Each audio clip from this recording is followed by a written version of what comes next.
Santo André Quinta-Egon, Paulo Chonazan e seus companheiros. Santo do dia 20 de setembro. Santo André Quinta-Egon, Paulo Chonazan e seus companheiros, mártires da fé na Coreia. Quem foram e onde nasceram? Santo André Quinta-Egon nasceu em 1821 em Seonmui, uma vila no sul da Coreia, em uma época em que o cristianismo estava se espalhando lentamente, mas era severamente reprimido pelo governo coreano. Ele foi o primeiro sacerdote católico coreano e filho de uma família nobre, que havia abraçado o cristianismo. São Paulo Chonazan nasceu em 1795, também na Coreia, em uma família profundamente enraizada no cristianismo. Ele era um leigo católico que dedicou sua vida a defender e promover a fé cristã em meio à perseguição. Ambos se tornaram grandes líderes na igreja coreana e enfrentaram o martírio com coragem e fé. Onde viveram e como foi suas vidas? A Coreia do século XIX foi um local de grande perseguição religiosa, com o cristianismo sendo visto como uma ameaça às tradições locais e ao governo confucionista.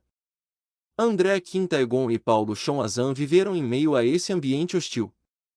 Apesar dos perigos, suas famílias foram convertidas ao cristianismo, e eles cresceram em um ambiente onde a fé era praticada em segredo. Santo André Quinta-Egon, após ser educado na fé por missionários, viajou para a China para ser treinado como sacerdote. Ele foi ordenado sacerdote em 1845, tornando-se o primeiro padre nativo da Coreia. Ao retornar à Coreia, foi capturado durante uma missão de evangelização clandestina e executado em 1846, aos 25 anos de idade. Paulo Chonazan, por sua vez, era um fervoroso leigo que trabalhou incansavelmente para manter a fé católica viva na Coreia. Ele escreveu cartas ao Papa pedindo que missionários fossem enviados para ajudar os cristãos coreanos, e por meio de suas ações, desempenhou um papel crucial na entrada de missionários na Coreia. Em 1839, ele foi preso e martirizado pela fé, recusando-se a renunciar ao cristianismo. Todos os momentos e histórias de vida. A história desses mártires é uma prova de fé, resistência e coragem diante de imensas adversidades. Desde a introdução do cristianismo na Coreia no final do século XVIII, a fé foi espalhada principalmente por leigos, já que os sacerdotes e missionários estrangeiros eram poucos. Santo André Kim e São Paulo Chon lideraram a comunidade cristã coreana na ausência de liderança clerical regular. Santo André Quinta-Egon, sendo um dos poucos coreanos ordenados sacerdotes na época, se dedicou ao ministério em condições difíceis, viajando disfarçado para celebrar missas e distribuir os sacramentos para os cristãos clandestinos. Ele enfrentou diversas dificuldades, como a falta de recursos, as distâncias longas e o medo constante da perseguição. Paulo Chonazan foi fundamental para a organização de comunidades cristãs em todo o país. Ele manteve a fé viva, mesmo quando a perseguição atingiu níveis críticos. Sua perseverança em conseguir que missionários entrassem na Coreia foi crucial para a continuidade da fé católica no país. Surgimento da devoção. A devoção aos mártires coreanos começou logo após seus martírios, com a comunidade cristã local reverenciando seus sacrifícios como exemplos de fé inabalável. Ao longo do século XIX, muitos outros cristãos coreanos enfrentaram o martírio, e suas histórias inspiraram gerações de católicos, tanto na Coreia quanto no mundo inteiro. Em 1984, o Papa João Paulo II visitou a Coreia e canonizou 103 mártires, incluindo Santo André Quinta-Egon, São Paulo Chonazan e seus companheiros. Este foi um momento histórico para a Igreja coreana e um reconhecimento global da fé e coragem dos cristãos coreanos perseguidos. Desde então, a devoção aos mártires coreanos cresceu substancialmente, com seu exemplo sendo celebrado todos os anos em todo o mundo. Principais realizações e feitos. As principais realizações de Santo André Kim e Paulo Chonazan estão relacionadas à sua dedicação em espalhar a fé cristã na Coreia, em um período de extrema perseguição. Santo André Kim é lembrado por ser o primeiro sacerdote coreano e por seu trabalho incansável em ministrar aos cristãos clandestinos, mesmo com o risco constante de prisão e morte.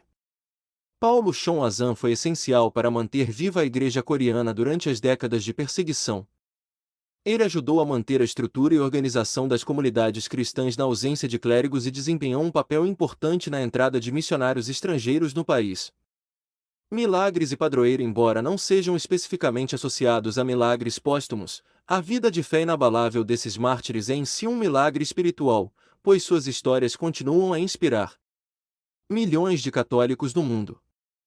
Santo André Quintaegon e seus companheiros mártires são considerados os padroeiros da Coreia, e sua festa litúrgica, celebrada em 20 de setembro, é um dos dias mais importantes para a Igreja Católica coreana.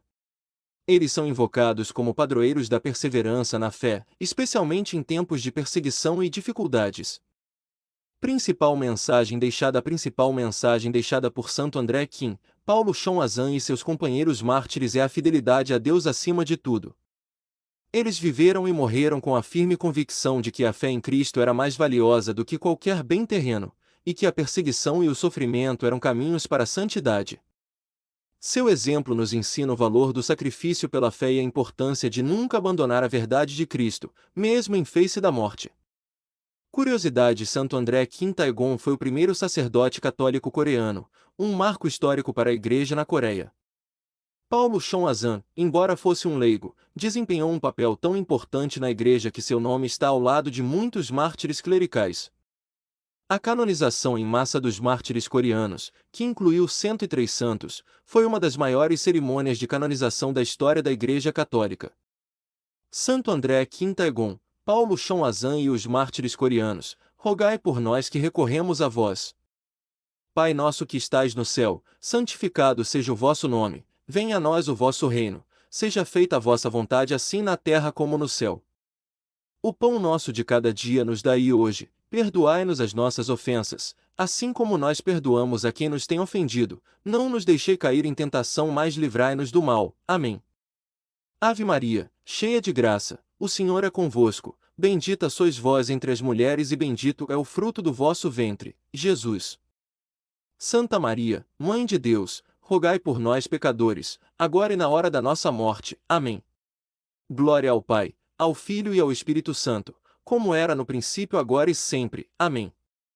Por isso, convidamos você a se inscrever no canal Santo do Dia, onde você encontrará mais histórias inspiradoras sobre santos e sua devoção.